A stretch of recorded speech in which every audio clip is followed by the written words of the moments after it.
24 horas en tu sala.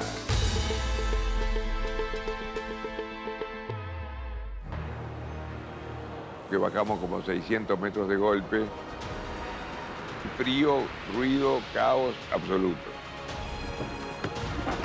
Ese sonido del momento del impacto, y yo me morí.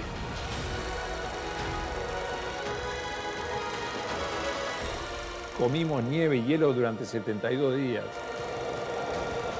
Y lo único que tenemos es el cuerpo de nuestros amigos. Nando está loco, se quiere comer al piloto.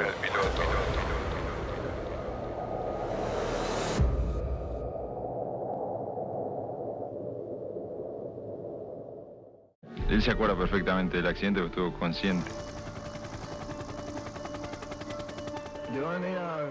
Bueno, yo llegué a TVN en el año 69, cuando estaban haciendo Televisión Nacional, y yo en ese tiempo todavía estaba en la Universidad de Chile terminando mi carrera de periodismo. Este era el segundo año que yo estaba en TVN, después de haber salido de la universidad. Y era además el sueño de mi vida trabajar en una empresa como Televisión Nacional, en una empresa pública. Yo hacía de todo, porque ya en ese tiempo a mí me gustaba andar en las regiones también. Yo fui el primer periodista que fue, por ejemplo, de Televisión Nacional de Chile a Chillán. Por aquí tenemos al arriero, a este chilenazo. Yo creo que la noticia del rescate y de la sobrevivencia ha sido la noticia más importante que ha surgido en Chile. Los sobrevivientes que ahora va a partir a Uruguay. Este caso me cambia la vida para siempre. Tenemos la carta entregada por un posible sobreviviente uruguayo. Podemos leer cuándo vienen. Y por el otro, dice textualmente: vengo de un avión que cayó en las montañas. Soy uruguayo. Vengo de un avión que cayó en las montañas. Soy uruguayo. Tengo 14 amigos heridos arriba. ¿Dónde estamos? Por favor, necesitamos comida. ¿Dónde estamos? ¿Cuándo nos vienen a buscar?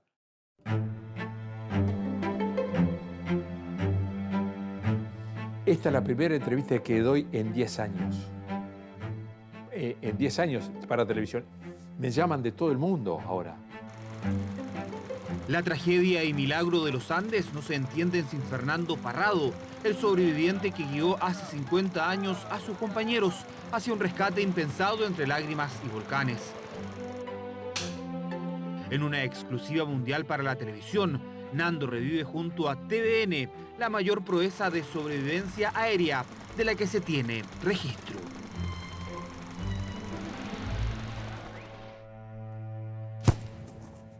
Al salir del colegio formamos un club para seguir jugando al rugby entre amigos. O sea, nada profesional, ¿no? Fuimos invitados por All Boys de Chile a jugar un partido allá y, bueno, Marcelo Pérez del Castillo, nuestro capitán, se encargó de organizar todo. Miraba con ansiedad y con esmero y con alegría el futuro de mi vida, que iba a ser perfecta, qué buena vida y qué equivocado estaba cuando me atropelló, ¿no? Ese destino ese día. 45 personas en total se embarcan ese 12 de octubre desde Uruguay, tripulación, rugbyistas y otras personas. Nando Parrado viaja junto a su madre y su hermana. También está Carlitos Páez, hijo del afamado artista Carlos Páez Vilaró. El avión, que hace una escala en Mendoza por malas condiciones, comienza el cruce de la cordillera de los Andes el 13 de octubre. Minutos después empezaron las turbulencias, el azafato nos dijo: señores, pónganse los cinturones porque el avión va a bailar un rato. Nos ponemos los cinturones, pero el clima que se vivía adentro era todo en broma. Fíjate que éramos todos chicos. Con esa inconsciencia de la juventud le gritamos como en la Plaza de Toros: ¡ole! Y de pronto un pozo de aire gigantesco que bajamos como 600 metros de golpe. Panchito, que estaba sentado en la ventana, mi mejor amigo, me pega con el codo y me dice: Nando, mirá.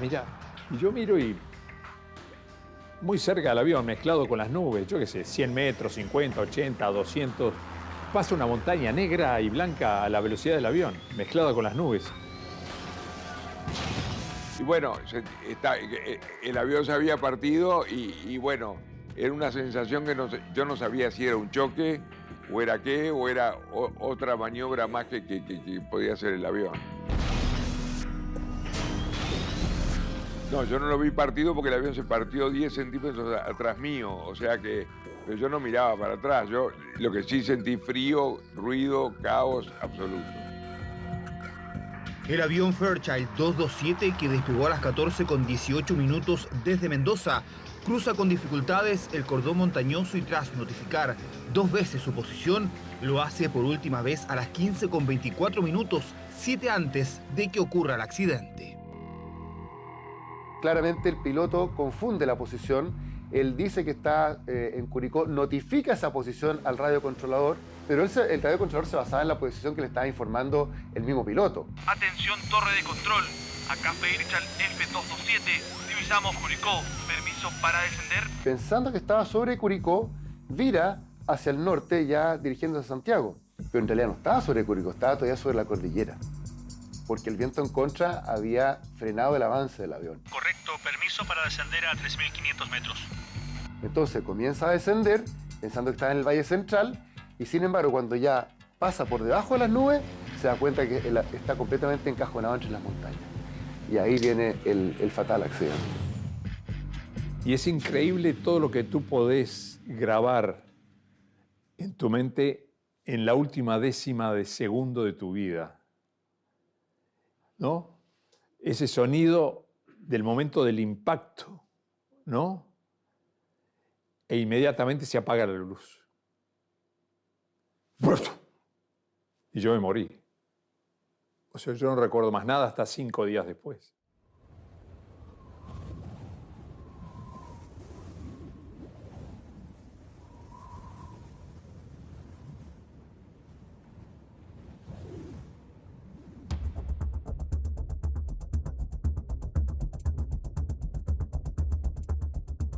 Uno, claro, no solo lamentaba que haya ocurrido esa tragedia, la muerte, pensaba uno de tantas personas, sino que también uno se quedaba, digamos, con la sensación de que era un accidente más. Y nunca nadie, o sea, yo por lo menos no pensaba, podía haber sobrevivientes.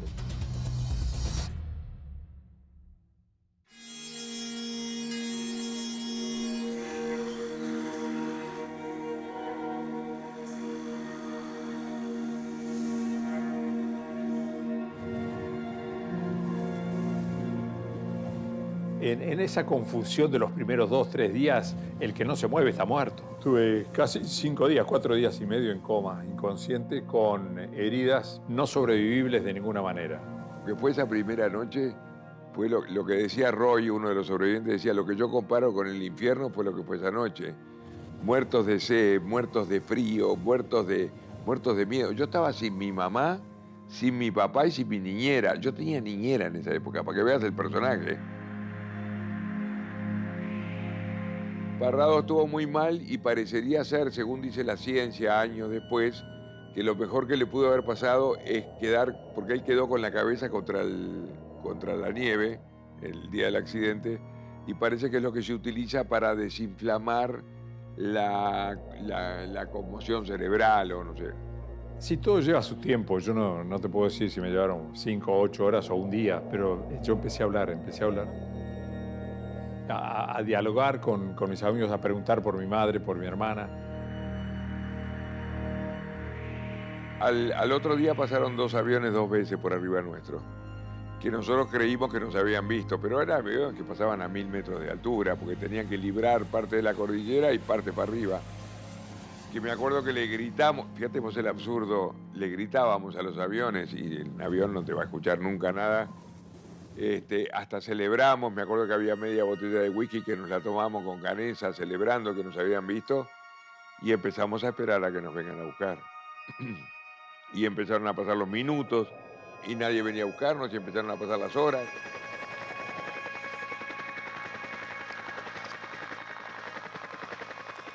Tenía 23 años. Y en la época de que sucedió este hecho del rescate del avión uruguayo, era teniente en el Grupo 10 y volaba helicóptero. Durante la búsqueda se organizaron planes muy intensivos con grupos de 8, 10, 12 aeronaves asignadas a distintas zonas en la cordillera central de Chile, donde presumíamos la trayectoria probable que había tenido el avión antes de su accidente.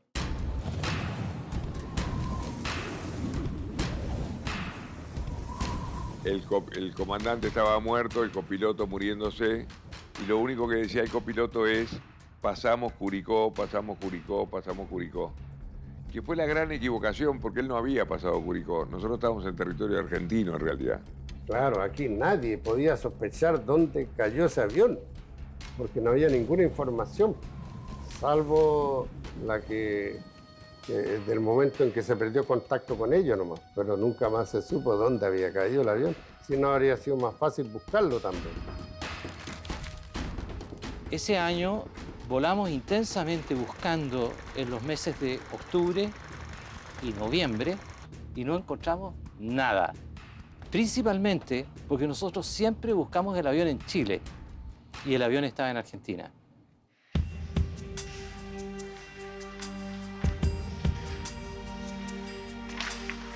La prensa nacional da una amplia cobertura al accidente. Los restos del avión y los posibles sobrevivientes dejan de ser buscados oficialmente tras 142 horas de sobrevuelo. Es el día 10 de la tragedia. Escuchábamos la radio a ver si captábamos alguna noticia por dónde venía el rescate. Y llega el día 10 de nuestra historia, que para mí es donde sucede la peor noticia que te puedas imaginar, pero que nosotros la convertimos en oportunidad. Gustavo Nicolich, que era el que escuchaba la radio, que la tenía que escuchar de afuera, del fuselaje, entró en el avión y me dijo: Carlitos, tengo una buena noticia para darte. Y yo le digo: ¿qué pasó? Me dice: acabo de escuchar una radio chilena donde el locutor dijo que dieron por finalizada la búsqueda del avión uruguayo y van a venir a buscar los restos nuestros en febrero cuando vengan los deshielos. Y yo le dije: pero ¿cómo buena noticia, hijo de puta? Lo quería matar, imagínate. Y él me agarra del cuello, me mira a los ojos y me dijo: Carlitos, ¿sabes por qué es buena noticia? ¿Por qué? Le digo yo. Porque ahora dependemos de nosotros y no de los de afuera. Es un día definitivo, ¿no? Que a mí me marcó mucho. Entré en pánico. En ese momento entro en pánico y me acuerdo de algo que mi padre me decía, que el pánico te mata y el miedo te salva. El pánico no te deja pensar.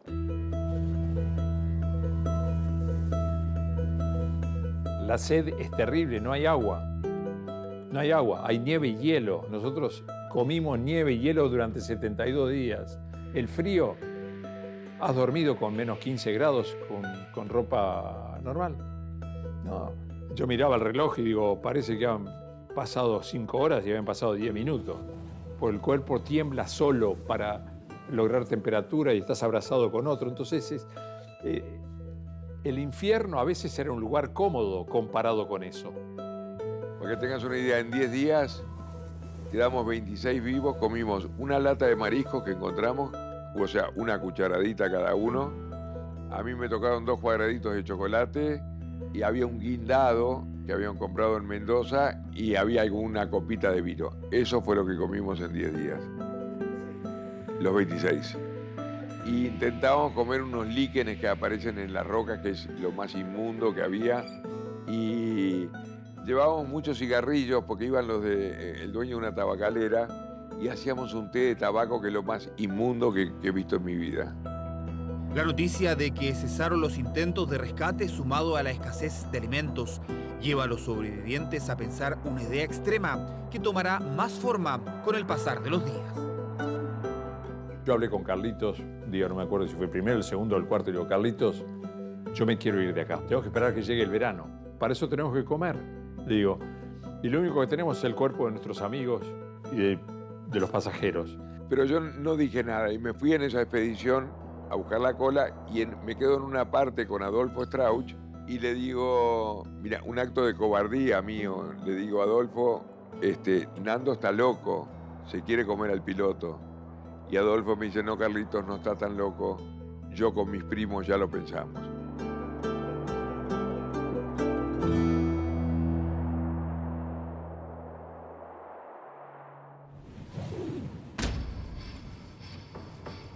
El grupo de sobrevivientes recibe un golpe duro en la cordillera. La búsqueda de rescate no continúa ante las pésimas condiciones. Solo un grupo de padres sigue por iniciativa y recursos propios. El más insistente es el artista Carlos Páez Vilaró, padre de Carlitos.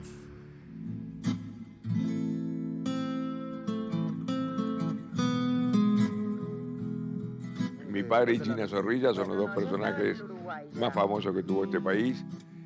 Ser hijo de no es fácil. Súper querido, popular, era un tipo que todo lo conseguía. Siempre se quedó en la seguridad de que su hijo estaba vivo y él quería ir a la montaña, quería subir. ¿Cuánto tiempo estaban ustedes en Chile? Bueno, yo estoy desde el día que del accidente. Nunca perdí la fe. Tenía una fe tremenda porque sentía que su hijo y todos los demás eran jóvenes fuertes. Entonces pensaba que perfectamente podrían haber resistido. En Chile le decían el padre loco que busca al cabro perdido. Esa era la frase que tenía.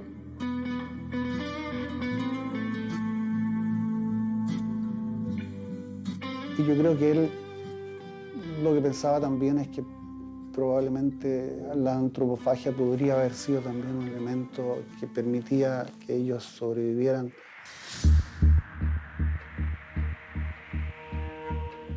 Yo hablé con Carlitos, no me acuerdo si fue el primero, el segundo o el cuarto, y le digo, Carlitos, yo me quiero ir de acá. Tenemos que esperar que llegue el verano.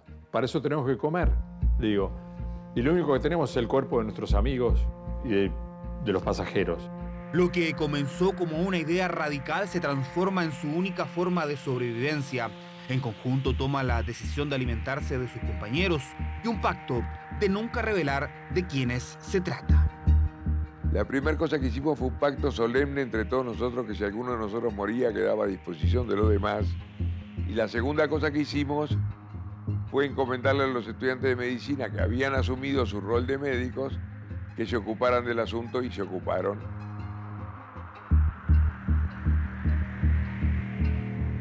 No saber cuándo vas a poder comer de vuelta, eso te sube acá, te sube a la cabeza. Y como nosotros somos los mayores expertos en este tema en el mundo, podemos asegurarlo que cualquier persona en ese lugar, en esa situación, no escuchando un reportaje o sentado en tu casa, en esa situación hubieran llegado al mismo pensamiento y a la misma acción.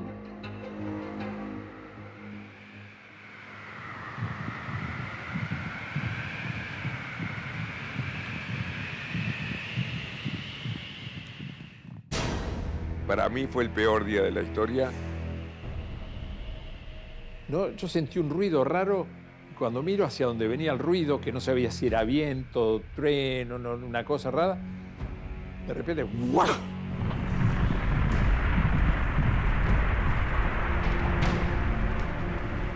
Estoy enterrado en cemento. ¿Viste? No es que te podés mover, porque la nieve entra y cómo se ajusta. Lo recuerdo como que Dios nos daba vuelta a la espalda y el único objetivo mío era justo el día del cumpleaños de mi padre, era salir a saludar a mi padre. Me estaba por explotar el pecho y en eso alguien me saca la nieve de la cara, que creo fue Carlitos. El hecho que yo lo destape a Parrado es lo que permite que después Parrado nos saque a todos de la historia.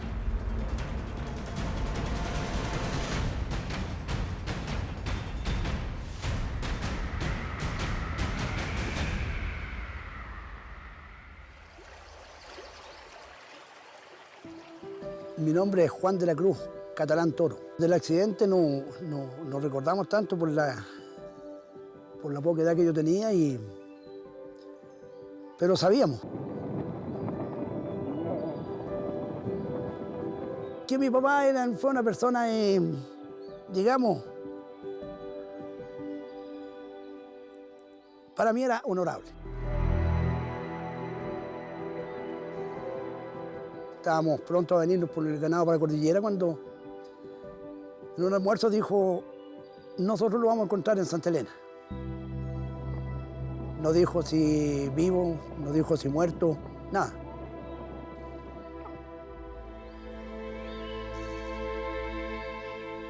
En las filosas islas de nieve, estos náufragos rasguñan minutos de vida a la muerte.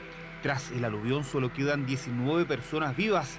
Reencontrarse con sus padres es el motor para los sobrevivientes, aún más para Nando, quien ve morir en las montañas a su madre, su hermana y su mejor amigo.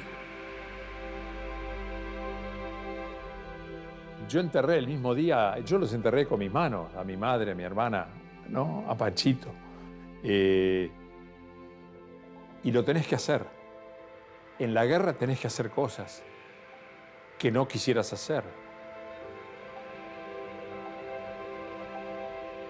Yo tenía dos pensamientos cotidianos, dos que me taladraban la cabeza, dos.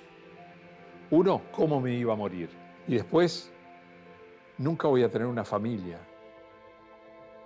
Nunca voy a tener una vida. Nunca voy a conocer una chica. Pero yo dije, yo no puedo sufrir, no puedo dedicarle en esta situación, en mi mente, en mi esfuerzo, el 80% a esto. Yo tengo que sobrevivir yo tengo que volver a mi padre, quiero volver, yo no me quiero morir.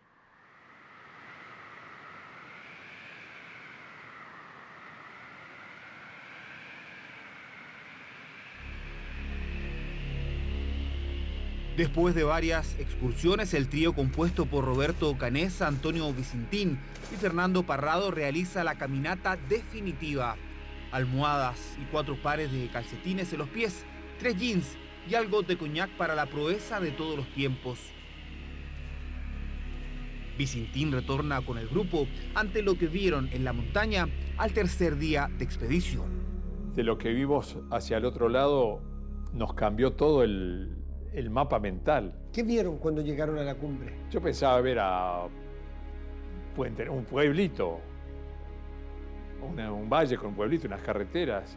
Y cuando vimos montañas, montañas y montañas y más montañas y nada más que montañas, hasta el horizonte. Roberto, yo para atrás no vuelvo. A morirme sentado, me voy a morir contra estas montañas. Si tú quieres venir, yo quiero que vengas, yo no puedo hacerlo solo. Nos abrazamos y me dijo, vamos. Pero una vez que cruzamos esas puertas invisibles de la muerte, no hay vuelta atrás. Estás muerto, vivo.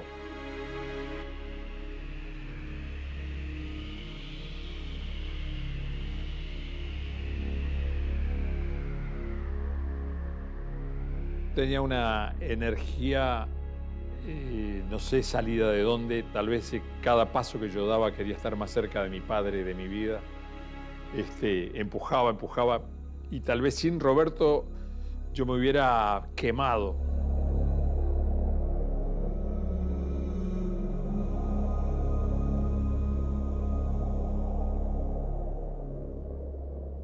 Un milagro, solamente un milagro, porque yo como soy de cordillera, yo sé por dónde se puede andar y por dónde se va a matar.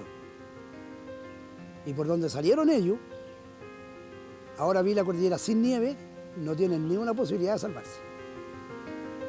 Hay valles que se cierran y no salen. Y hay valles que sí salen. Nosotros teníamos 2 valles, uno a la izquierda y uno a la derecha. ¿Por qué tomamos el de la derecha? No sé.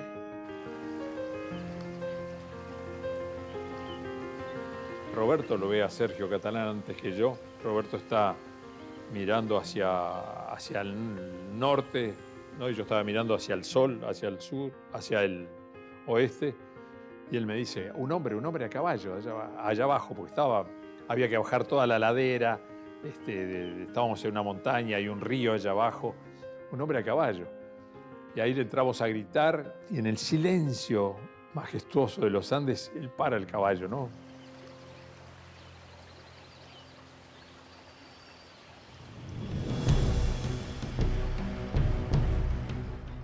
Bajo hasta la orilla del río, ¿no? Ahí. No nos podíamos escuchar porque 20 metros de ancho, 25 metros de ancho el río, viniendo con piedras y eso. Pero él me mira y no nos podemos comunicar. Yo le decía que avión, que se cayó, que... A lo lejos me parecían personas jugando. Porque corrían, se caían. Ya no eran capaces de caminar y en el pasto grande del potrero ahí se enredaban en el pasto y caían. Por lo que comentamos con el papá, me preguntó mi papá cuando nos encontramos, me dijo, ¿vio la gente que hay al otro lado? Sí, le dije, pero son turistas que andan jugando. Y mi papá dijo, voy a volver a verlo. Volvió a verlo y ahí estaban andando todavía en el borde de la barranca, ahí esperando. Y ahí mi papá fue donde le gritó, mañana vuelvo. Ya era la noche, ¿no? Casi oscureciendo. Ya. ¿Qué pasa si tu papá no hubiese vuelto? Muere.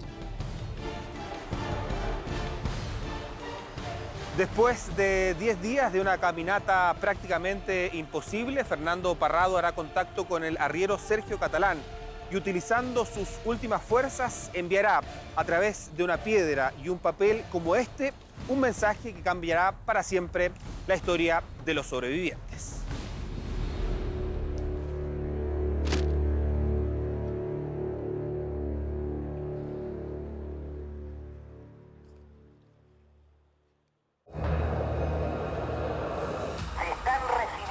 Informaciones oficiales. Fue encontrado un avión uruguayo. Yo partí inmediatamente para allá. Tenemos la carta entregada por un posible sobreviviente uruguayo. Vengo de un avión que cayó en las montañas. Tengo 14 amigos heridos arriba. ¿Dónde estamos? Por favor, necesitamos comida. En esta zona fue donde Nando se comió el pan. Que era el final de nuestro dolor, el final de nuestra angustia, el final de nuestro drama.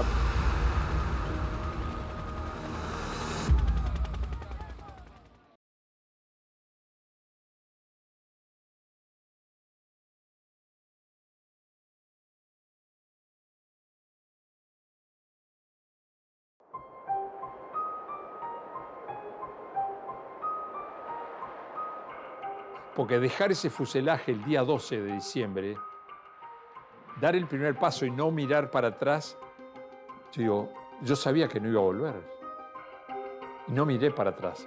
¿Por qué lo hice? No sé. Y Roberto me acompañó.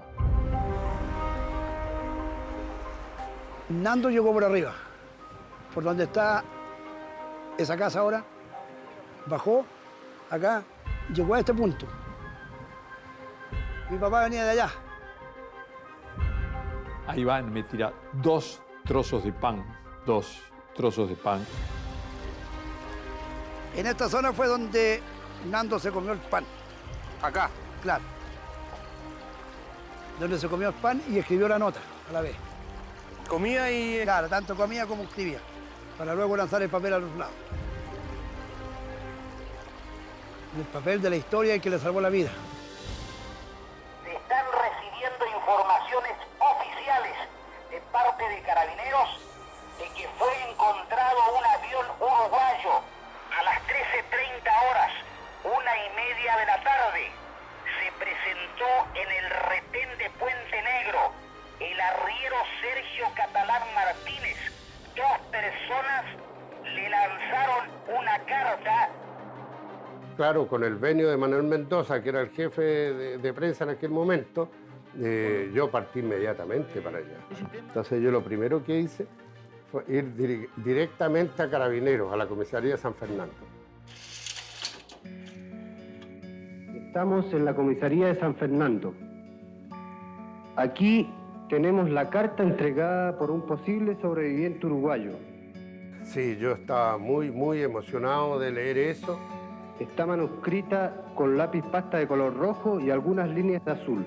Por este lado podemos leer cuándo vienen y por el otro dice textualmente: vengo de un avión que cayó en las montañas, soy uruguayo. Tengo 14 amigos heridos arriba. ¿Dónde estamos? Por favor, necesitamos comida. ¿Dónde estamos? ¿Cuándo nos vienen a buscar? A mí no me salía la voz con la fuerza que normalmente tengo para hablar. En el avión quedaron 14 personas heridas. Tenemos que salir rápido de aquí. No había ninguna duda que era la noticia más grande que ocurría en esos minutos en el mundo, no solo en nuestro país. Por favor, no podemos ni caminar. ¿Dónde estamos? Y a continuación, más abajo, podemos leer la respuesta del arriero. Va a venir luego un hombre a verlos. Que le fui a decir, contésteme, ¿qué quiere Sergio Martínez? Y por eso es que después que yo leí ese papel y lo mandé de vuelta a Santiago al canal, yo dije, tenemos que encontrar el sendero para llegar a los Maitenes, donde están Parrado y Canesa.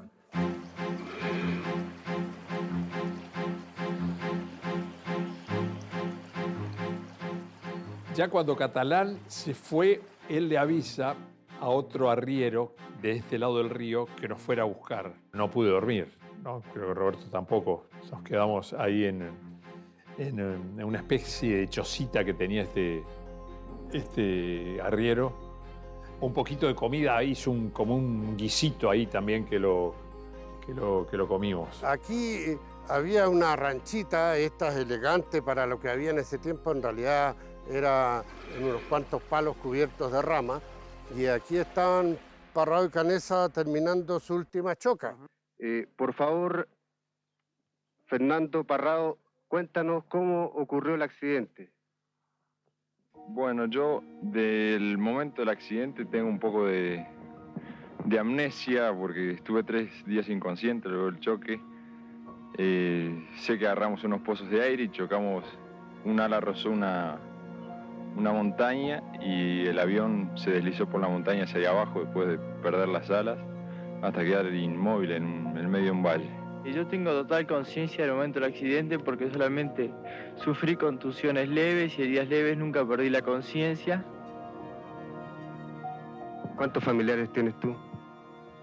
¿Tienes más hermanos? Tenía a mi madre y a mi hermana que lamentablemente fallecieron en el avión y me queda otra hermana. Entonces yo le pregunto a Dios, ¿por qué murió mi madre, mi hermana Panchito, Guido, 17 años, mi hermana 18, llena de vida, quería vivir? ¿Por qué? ¿Está mejor contigo arriba?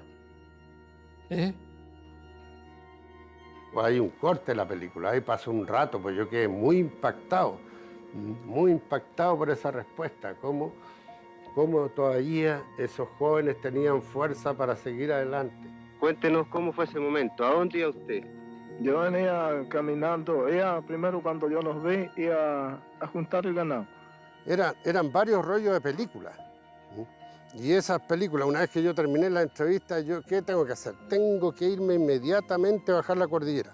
Entonces yo andaba con una chaleca, algo parecido a esto, y me puse acá debajo todos los rollos de películas.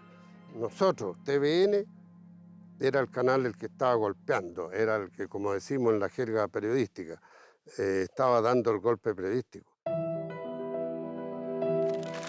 El milagro blanco de Navidad estremece al planeta. Televisión Nacional muestra las primeras imágenes de los sobrevivientes, secuencias que toman relevancia internacional y se repiten hasta estos días. A la misma hora que un joven Santiago Pavlovich se moviliza al hospital de San Fernando para reportear, Canesa y Parrado siguen arriba a los Maitenes y Carlitos, junto al resto de los atrapados, espera alguna noticia. 70 días es una bestialidad de tiempo, son 2 meses y medio, y tengo una especie de premonición.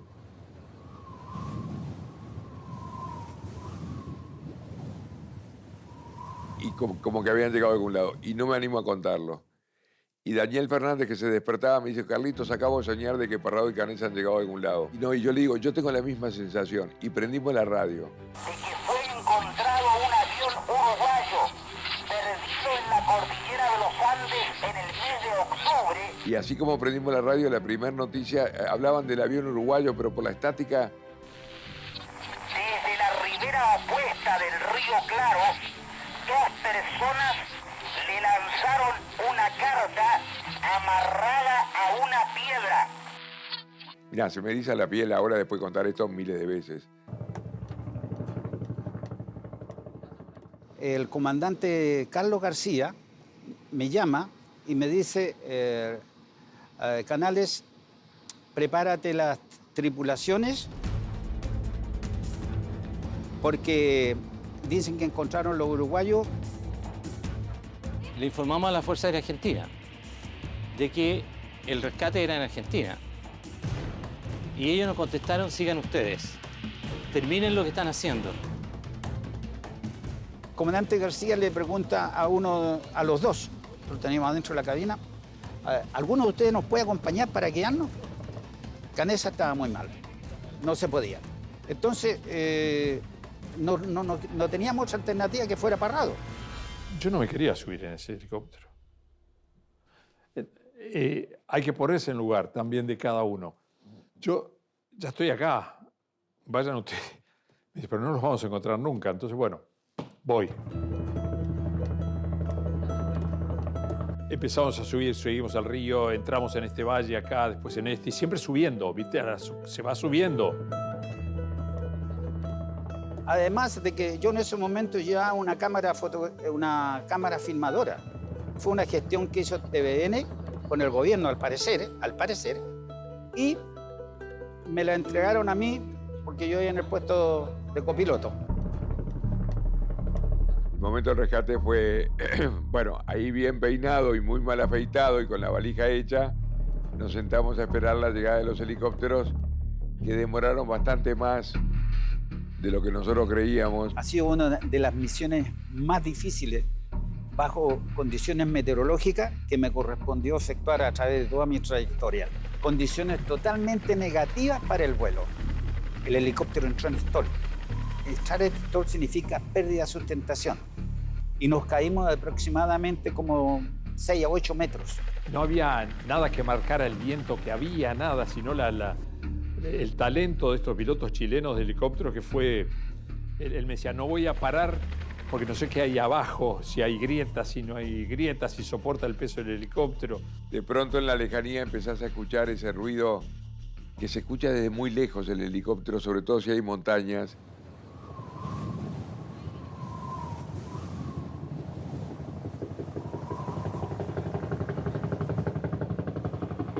Que se empezaba a aproximar cada vez más hasta que de pronto irrumpieron en ese valle. Yo los veía como dos pájaros gigantescos, portadores de libertad. Debe haber sido alucinante para los pilotos vernos después de 70 días.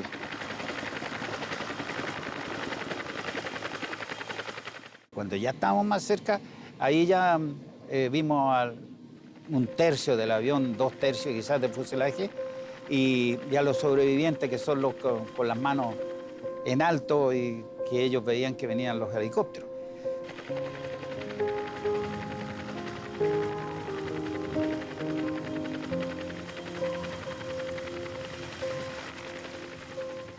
Y empiezan a bajar y de 4 o 5 metros de altura se descuelgan 3 personajes del Cuerpo de Socorro Andino chileno. Uno de ellos, que se llamaba Sergio Díaz, cuando cae sobre la nieve empieza a gritar mi nombre. ¿Quién es Carlitos Páez? ¿Quién es Carlos Páez? ¿Quién es Carlos Páez? Me dice, no, es porque tengo 2 cartas para usted. Digo, ¿cómo 2 cartas para mí? No entendía nada. Y me entrega 2 papeles, tengo acá los originales. El primero de ellos decía así, tenía un helicóptero dibujado. Hola chicos, acá les mando un helicóptero como regalo de Navidad, porque era 22 de diciembre. Un abrazo, el viejo. ¿Cuánto tiempo estaban ustedes en Chile?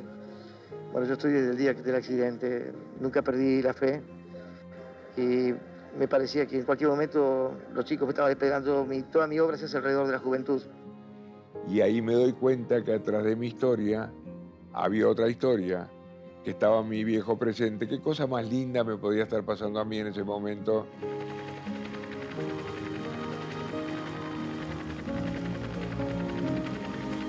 Yo no había visto nunca antes en mi vida gente joven que se tirara al suelo llorando encima del pasto, porque el pasto y lo verde era el sinónimo de volver a vivir de nuevo. Que era el final de nuestro dolor, el final de nuestra angustia, el final de nuestro drama, pero era el principio de la libertad, era el regreso a casa.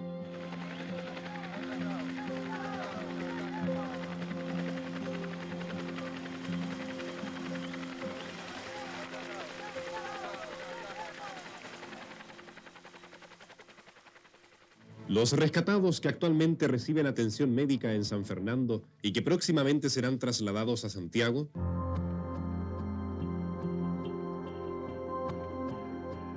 los facultativos, asombrados por la vitalidad de los sobrevivientes, no han encontrado una explicación lógica al increíble suceso que conmovió a Latinoamérica.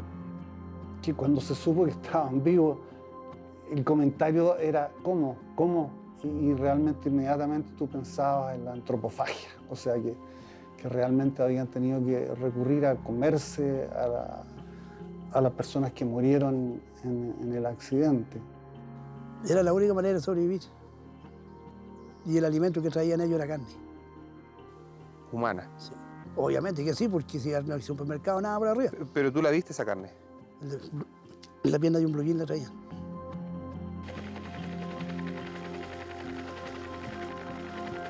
Ellos contaban abiertamente todo lo que habían hecho y cómo había sido. Y dijimos, no, esto vamos a parar en la cordillera donde no haya nadie y vamos a conversar.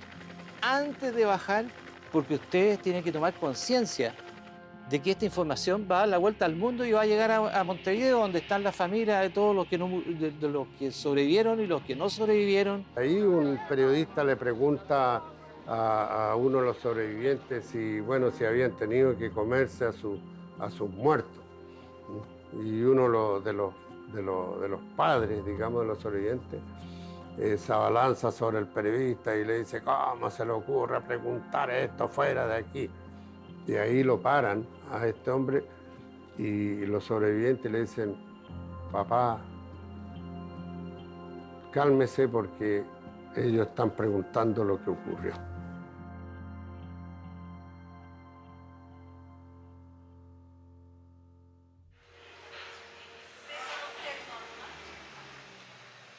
En estos pasillos abandonados del antiguo hospital de San Fernando, el pacto escondido por 71 días es revelado.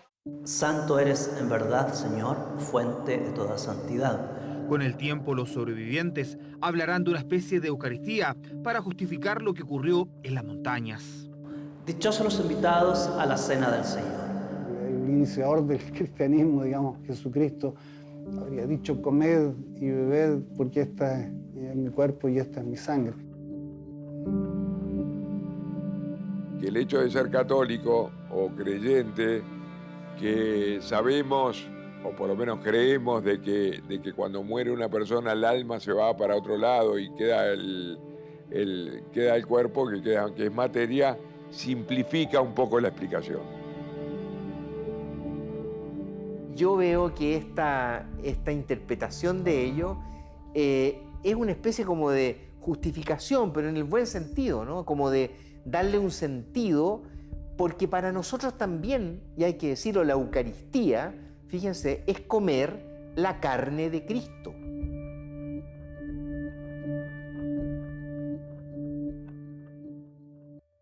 Los jóvenes uruguayos que aún permanecen en el país, 9 en total, acompañados de sus familiares, regresarán a su patria por vía aérea en las próximas horas.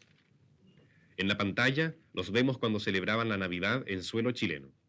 Sobre la explotación de la prensa, el ministro secretario general de Gobierno subrogante, Arsenio Pupán, entregó esta tarde una declaración pública en la que, primero, lamenta profundamente estas informaciones.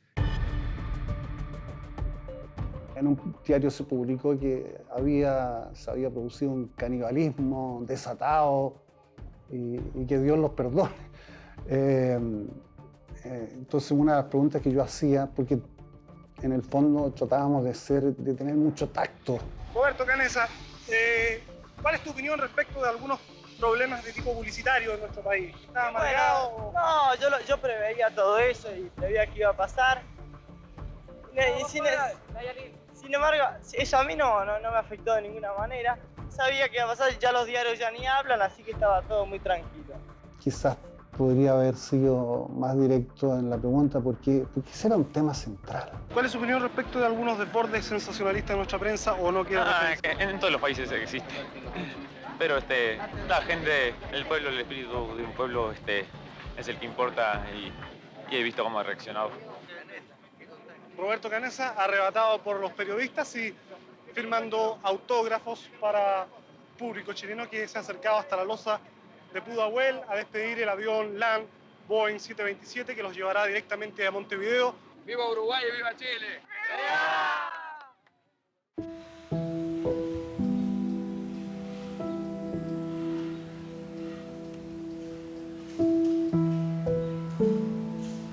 En agradecimiento a los cuidados entregados a su hijo y al resto de los sobrevivientes, el artista Carlos Páez Vilaró regaló a este hospital un mural que sigue en el mismo lugar luego de 46 años.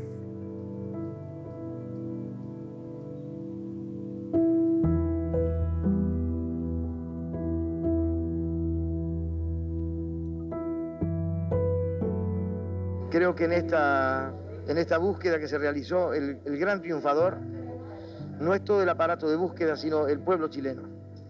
El pueblo chileno que yo pude conocer a fondo desde la raíz. Al decir el pueblo chileno lo digo desde el más simple arriero. Ojalá lo hubiera visto más tiempo. Lo he ido a visitar 3, 4 veces, ¿no? Ha venido siempre aquí y siempre un abrazo fraternal y ha sido una persona realmente importante en mi vida, ¿no? Fue el nexo entre mi muerte y la vida, don Sergio.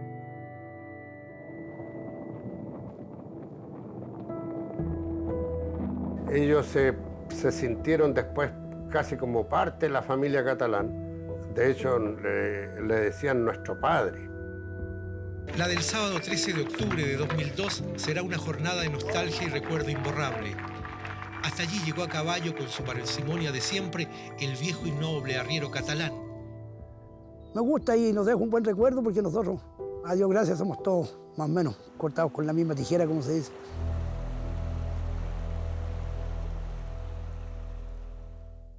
En el lugar llamado Los Maitenes, en el cajón del azufre, en plena cordillera de los Andes.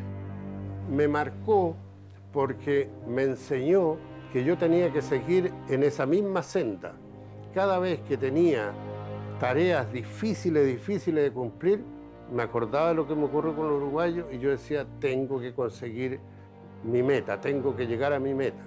No hemos resentido la tentación de mostrarles nuevamente esta espectacular y exclusiva filmación. Me dio más experiencia para valorar más la vida, ¿ya? Como también podría decir de que uno cuando es joven realmente no piensa en muchas cosas. Pariente del presidente Bordaberry. ¿Qué es lo que es este momento para ustedes de partida hacia Uruguay, hacia la tierra, hacia los amigos?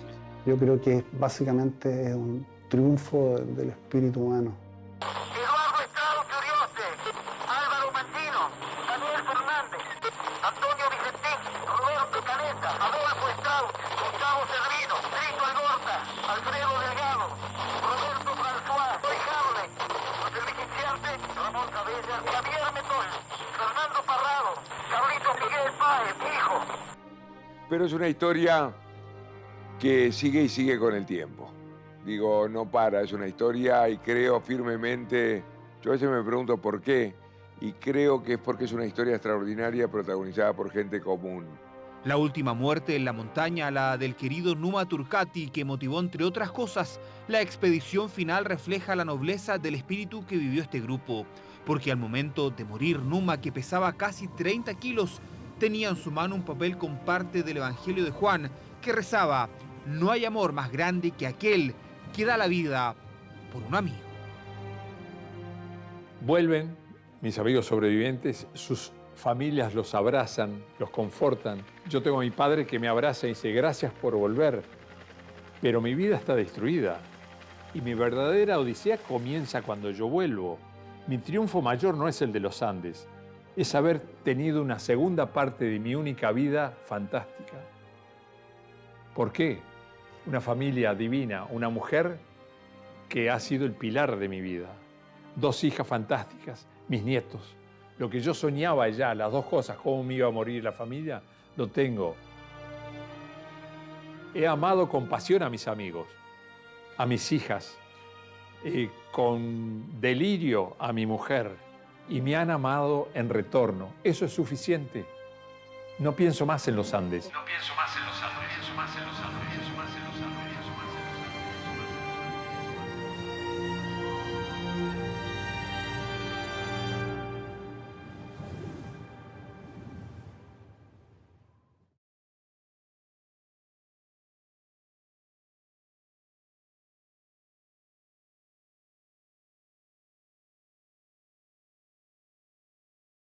Sobre ese tema, No, sí, no contestar. que nos evadíamos pensando en pasar Navidad con la familia. Sí, he vuelto, sí. 3 veces. Una vez volvimos 11 de los sobrevivientes, otra vez volví con Discovery Channel, que hizo un documental, y hace 3 o 4 años volví con 2 hijos y 4 nietos. Y fue duro. Ahí en ese lugar se respira mucho dolor. 11 veces. ¿Por qué? Acompañar a mi padre. Mi padre fue 18 veces a poner flores en la tumba de mi madre y mi hermana en los Andes. Tratar de verlo de nuevo, ya que sé que en este momento me va a estar precisando y yo a él mucho, ¿no? Y después la última vez fui con mis hijas, que me dijeron, papá, queremos ir ahí, porque nosotros nacimos ahí. Si vos no hubieras hecho lo que hiciste, si no hubieras sufrido lo que sufriste, nosotras no estaríamos respirando. Así como los protagonistas vuelven cada cierto tiempo a la montaña, es necesario también revivir, tras 5 décadas, el recuerdo de una proeza que no tiene registros similares en la historia. Una tragedia reconvertida en milagro gracias a la lucha sin precedentes del espíritu humano. 15 de los 16 sobrevivientes de esta odisea siguen con vida, 2 de los cuales quisieron rememorar una noticia que Televisión Nacional de Chile contó en exclusiva a todo el mundo.